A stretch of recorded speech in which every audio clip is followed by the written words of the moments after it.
চট্টগ্রামে একটি বিদেশি পিস্তল, একটি ম্যাগাজিন এবং 1 রাউন্ড গুলি সহ 2 জন আসামিকে গ্রেফতার করেছে পুলিশ। শুক্রবার দুপুরে চট্টগ্রাম জেলা পুলিশ সুপার কার্যালয়ের সংবাদ সম্মেলনের মাধ্যমে এসব তথ্য জানান চট্টগ্রাম জেলা গোয়েন্দা এবং শিল্পাঞ্চল এবং মিডিয়া উইং অতিরিক্ত পুলিশ সুপার রাসেল।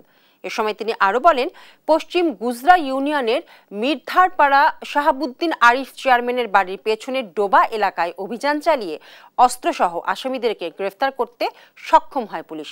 গ্রেফতারকৃতদের হেফাজত থেকে উদ্ধারকৃত আগ্নেয়াস্ত্র এবং গুলির বিষয়ে অস্ত্র আইনে পুলিশ বাদী হয়ে রাউজান থানায় মামলা দায়ের করেছে।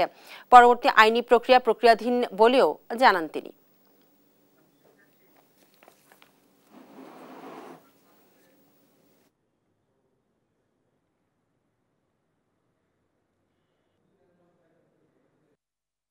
পরবর্তীতে তাদেরকে তল্লাশি করে পারভেজের পরিহিত প্যান্টের পিছনে কোমরে রক্ষিত অবস্থায় একটি বিদেশি পিস্তল পাওয়া যায় এবং ধৃত আসামি মোহাম্মদ সাকিবকে তল্লাশিকালে তার প্যান্টের সামনের পকেটে 1 রাউন্ড গুলি, সেই গুলিটি একটি ম্যাগাজিনের মধ্যে রাখা অবস্থায় লোড অবস্থায় পাওয়া যায়।